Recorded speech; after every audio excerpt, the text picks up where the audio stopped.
Buenas tardes, profesor. Hoy voy a exponer mi trabajo final de Cine y Mundo Contemporáneo, donde el tema es el poder de la voluntad, la acción del individuo en Spotlight. En la película Spotlight, el tema la acción del individuo se articula mediante tres mensajes fundamentales. El primero sostiene que la responsabilidad ética individual quiebra la complicidad colectiva, demostrando que el cambio social no surge de la inercia institucional, sino de sujetos decididos a romper con la apatía de su entorno. Esto se evidencia cuando el nuevo editor Marty Baron, al ser un agente externo libre de compromisos locales, prioriza la verdad y obliga a su equipo a confrontar su propio historial de inacción. En el segundo mensaje, destaca la persistencia personal ante la opacidad del poder. Frente a las estructuras masivas que ocultan sus crímenes, la tenacidad de individuos específicos es la única vía para visibilizar lo sistemático. Tal como demuestra el abogado Mitchell Garabedian y el reportero Michael Reséndez, finalmente la obra transmite que el testimonio del vulnerado funciona como motor de cambio, pues la valentía de víctimas como Phil Saviano, al transitar del dolor privado a la denuncia pública, actúa como el primer eslabón para demostrar una narrativa oficial de impunidad de décadas. Tom McCarthy construye estos mensajes utilizando un lenguaje cinematográfico sobrio, realista y desprovisto de melodrama, el cual enfatiza el trabajo procedimental del individuo.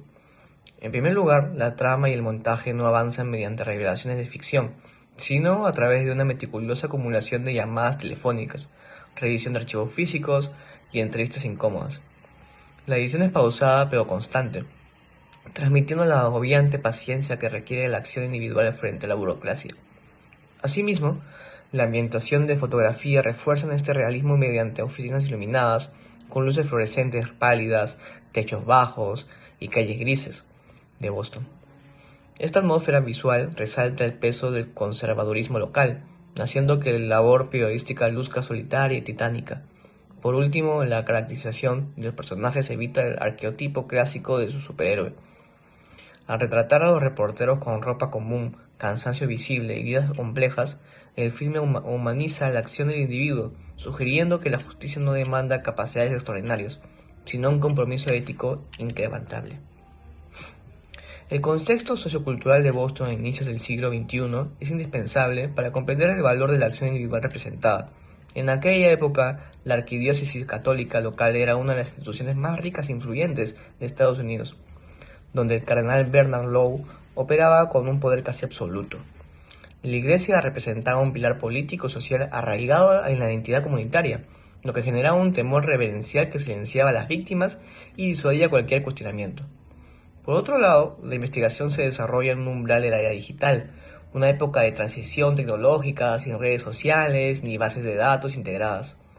Este contexto obligaba a que la acción del individuo fuera enteramente física y directa, caracterizada por confrontar fuentes cara a cara, revisar anuarios impresos y desenterrar documentos manualmente en sótanos judiciales, lo cual magnifica la determinación y la perseverancia humana.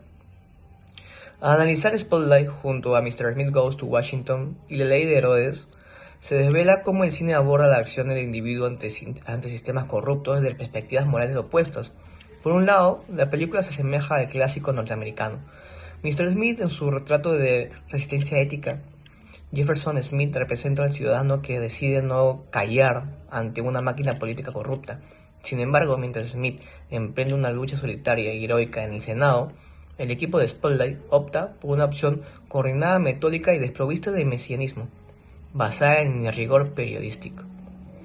Por otro lado, la ley de Herodes ofrece un contraste absoluto al mostrar el reverso y la capitulación del individuo. Juan Vargas personifica como un sujeto común, al carecer de convicciones morales sólidas, termina siendo asimilado y corrompido por la inercia del sistema, que pretendía cambiar, advirtiéndonos que la firmeza moral es indispensable para no convertirse en el monstruo que se combate. Spotlight es una obra indispensable para comprender el mundo contemporáneo, porque actúa como un recordatorio del peligro que representan la fe ciega en las instituciones y la concentración de poder sin fiscalización. En nuestra sociedad actual, afectada por la desinformación masiva y la crisis de confianza en las entidades tradicionales, la película reivindica la vigencia de la ética ciudadana, Nos demuestra que las democracias sanas no dependen de la benevolencia de quienes gobiernan, sino de ciudadanos activos, escépticos y comprometidos con la verdad.